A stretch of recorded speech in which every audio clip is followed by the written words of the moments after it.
Thank you so much, Chamberlain. Good morning, everyone. Happy Valentine's Day to you.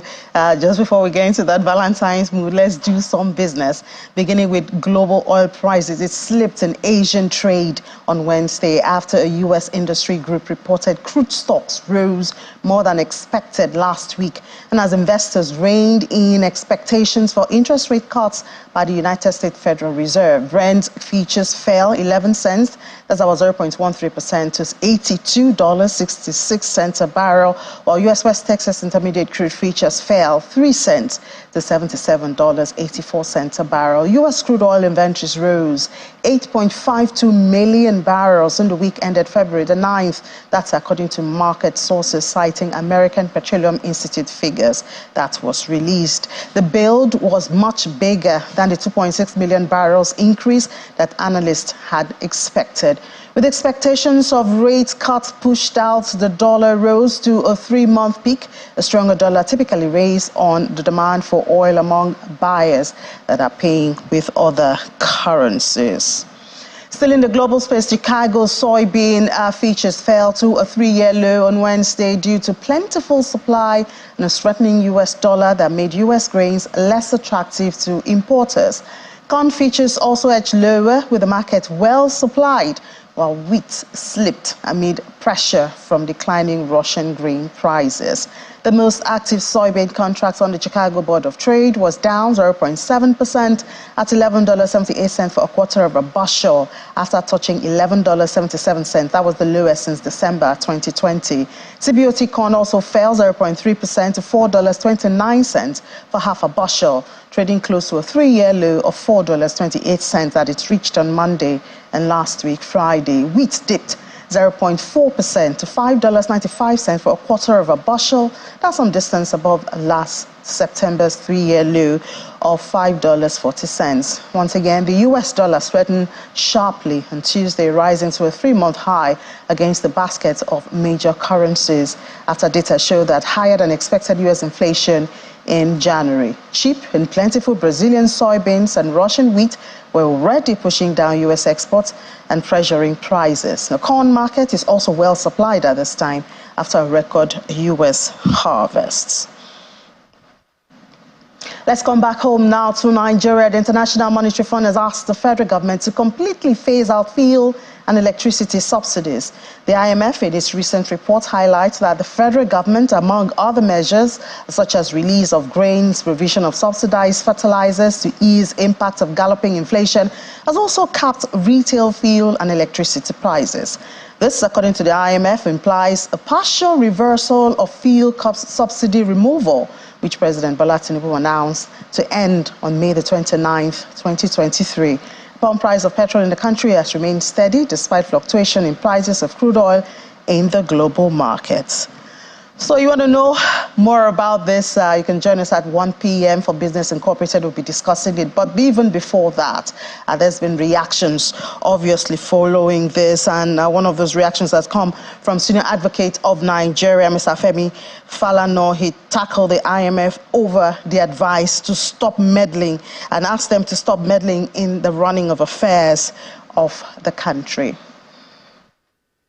There's no society, there's no country in the world where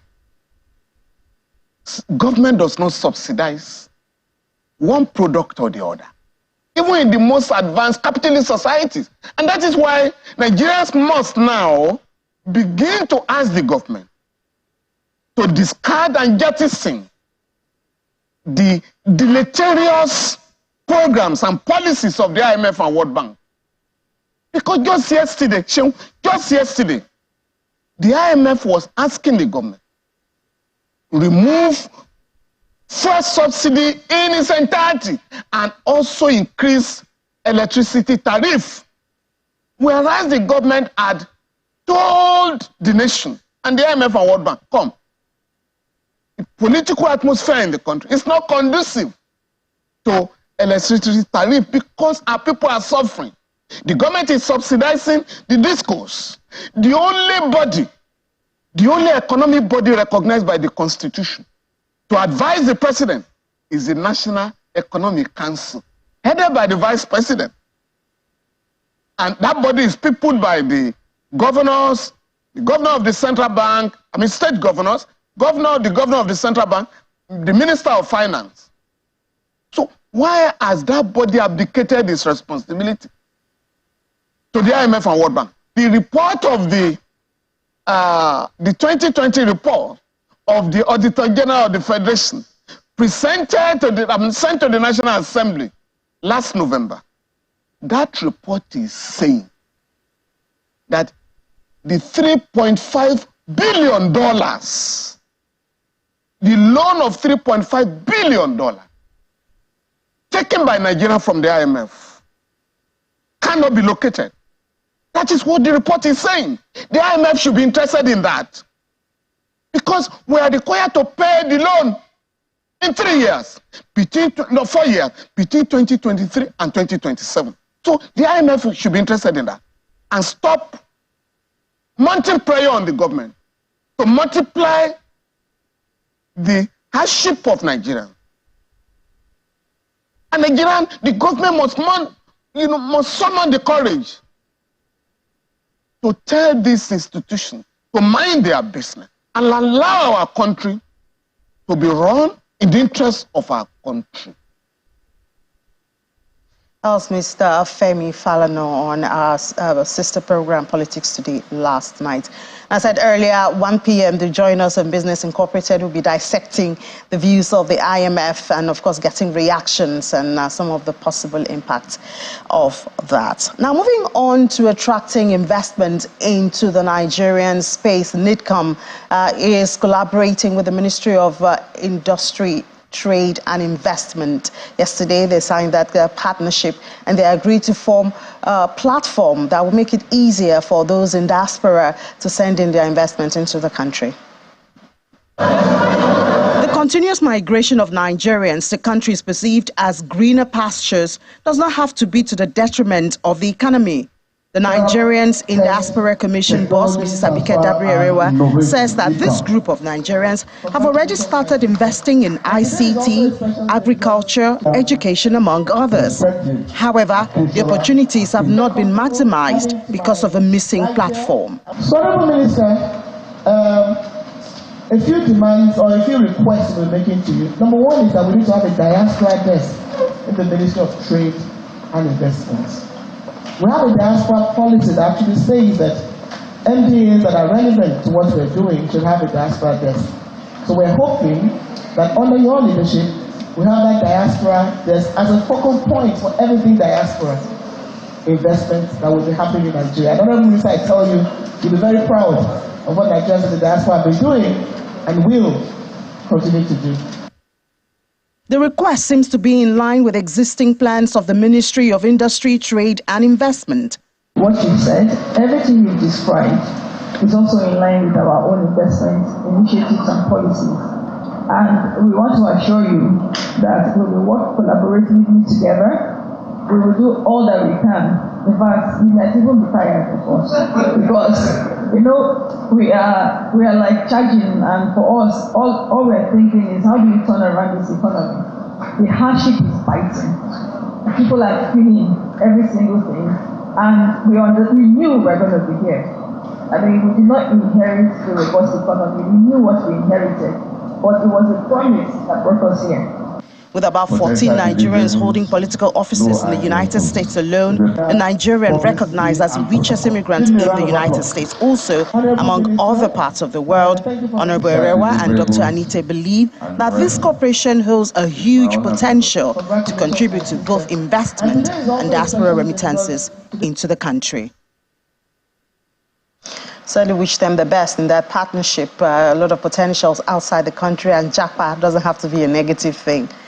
We hope and look forward to that. Now it's Valentine's Day, and Laddie you will not be seeing Laddie in the studio today because it seems he's out there having fun and showing love. Now he took a trip to one of those spots that will be very busy today to see how business is, especially comparing business in 2024, Valentine business in 2024 to what it looks like in 2023.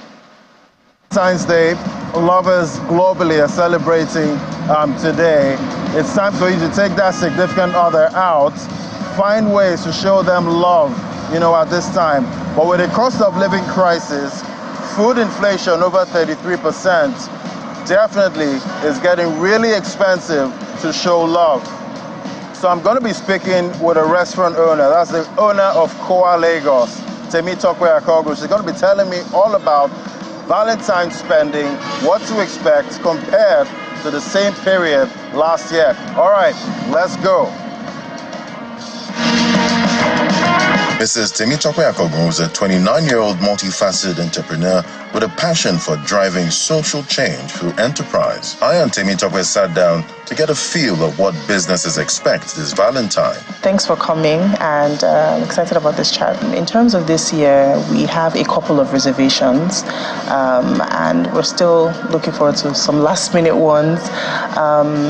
One thing I've noticed is even though it's there's a lot of hardship in the land, people will still treat themselves when they need to. I know most restaurants, pay a lot to aesthetics. They pay a lot of attention. They pay for it to make it look pleasing.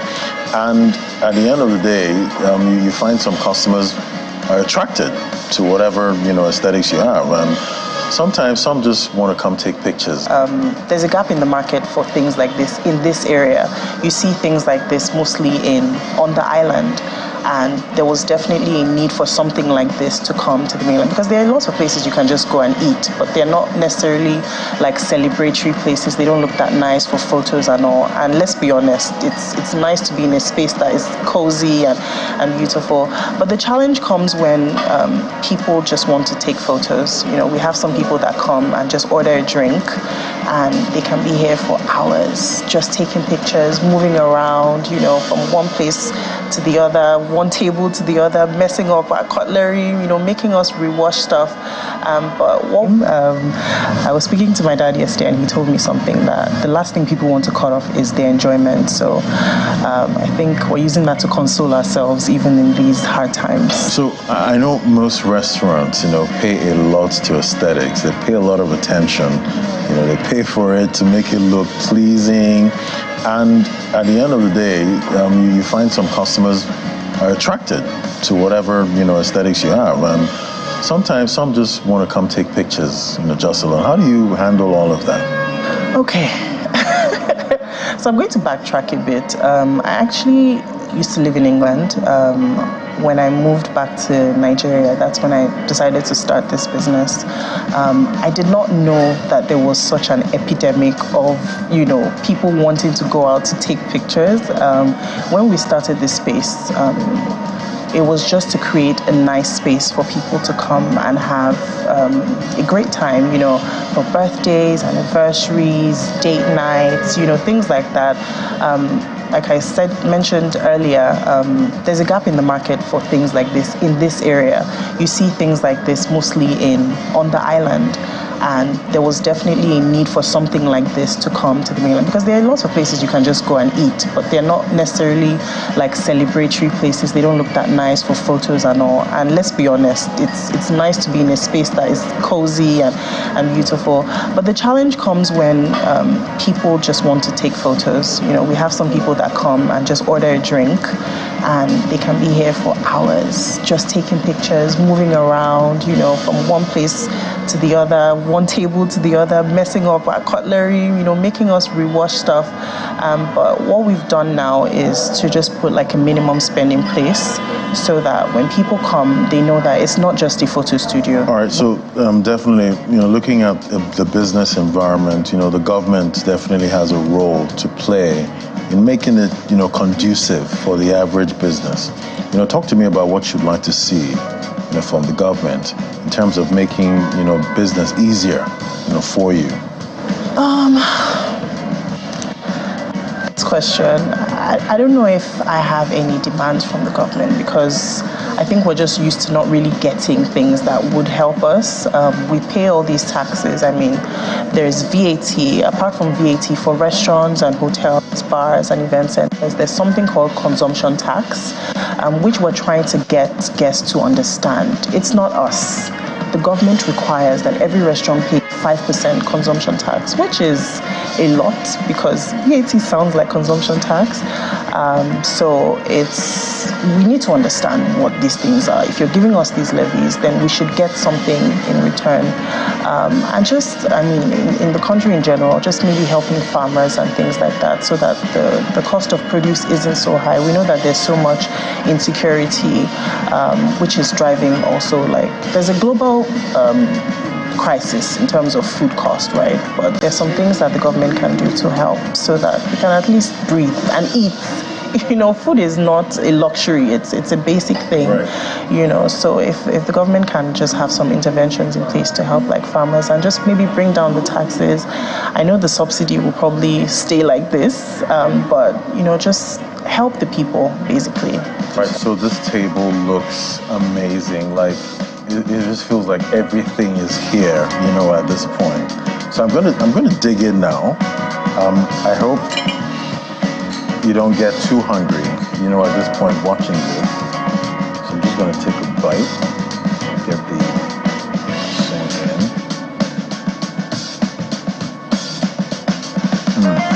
I can just keep going, at this point. Toby, thank you so much for, having me. This food was amazing. Like, really have fun, and I'm stuffed. Thank you so much for having me. So, it's another Valentine's Day, and definitely, with economic realities right now, it's looking like this will be a very expensive Valentine. Ladi Williams, reporting for Channels Television News. Well, Ladi's out there enjoying himself, I must say.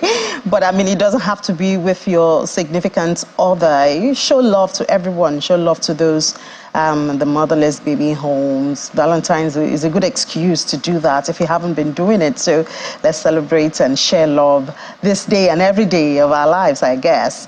Now, moving on to other issues now, apart from an expensive Valentine, we saw that at the NGX, the market closed in the negative yesterday. However, and it's also important to note that the figures were down yesterday. Just Access Co, First Bank, GT Co, they all closed in the negative, especially Zenith Bank. Zenith was more than 3% in the negative, but Access Co was the only figures that was in the positive. We know that it was down 2 days ago, then it recovered after the announcement on the acting CEO.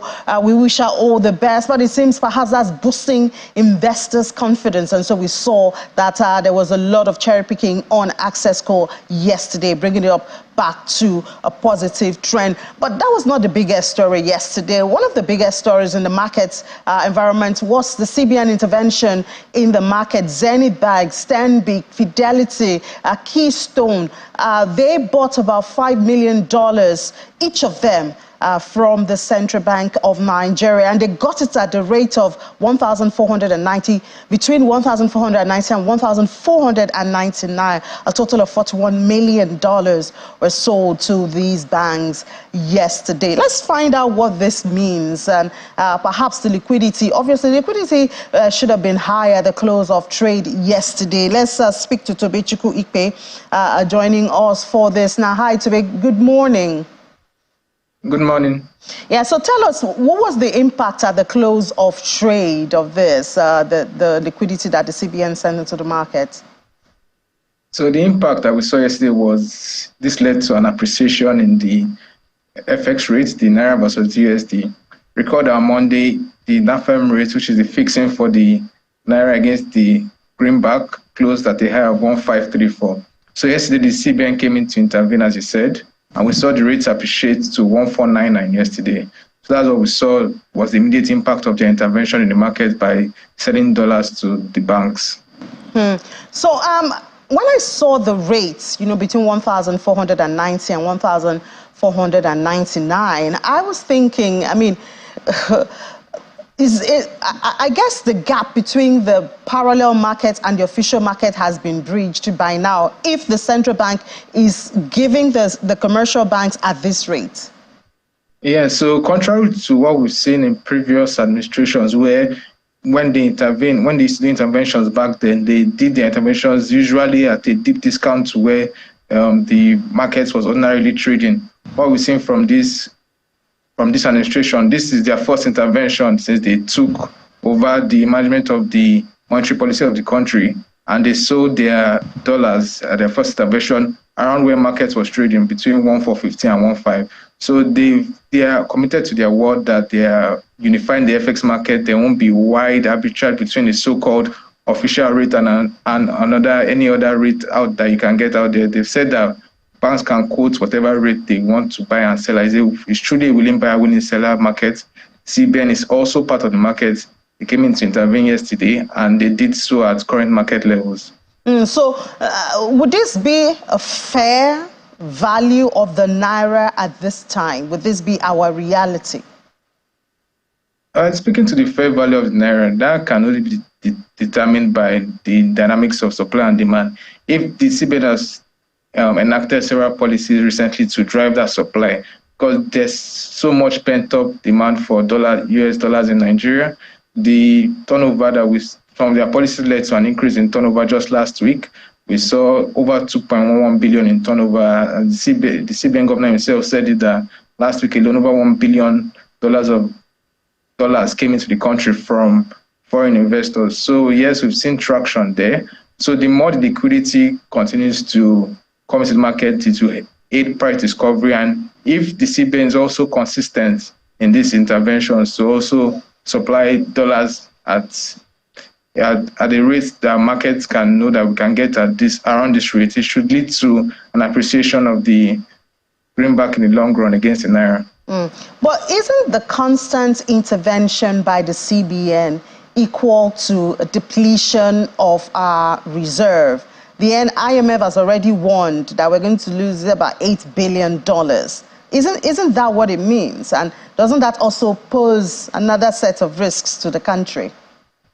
Yes, there'll be risk to that, because literally what the dollars are using to intervene in markets is the foreign exchange earnings of the country. So that's why on the back of that, they've also said that the NNPC is going to domicile their account to the CBN, and there'll be better transparency around actually what the country receives, and the CBN has a lot more leverage to intervene directly in the markets. When they see the flows, they can know what they can sell at each and every time. Unlike before, where under the previous administration, there were reports of the CBN saying that NNPC hadn't remitted any single dollar in months. So unlike that happening now, where the proceeds of the country that they sell from our foreign exchange and is largely from crude oil, will go directly to the CBN. They have more leverage to actually supply those dollars into the market. They can actually get that liquidity, which has always been a challenge. Once the liquidity comes in to drive price discovery, the issue has always been supply of the dollars into the market. Everybody knows Nigeria has a large import bill. So once we get that FX supply coming in, the government has tried to ramp up crude oil production. They've increased the number of barrels per day that were increasing. They've tried to drive down the crude oil theft as well. And they've also domiciled those FX proceeds with the CBN. So the FX supply is the key challenge. And this will help in the short term, but they also work on the fiscal side. The IMF has said they are not worried about the government's commitment to achieving their policy. They will say a lot of reforms. So in the long run, too, we should see the country in a better place. So, I mean, I guess we seem to be following that track, because we see that Nigeria's production for January was more than 1.4 million, which is an improvement, over the past months. Now, do you see Nigeria escaping that forecast of the IMF that our foreign reserve would drop to about $29 billion?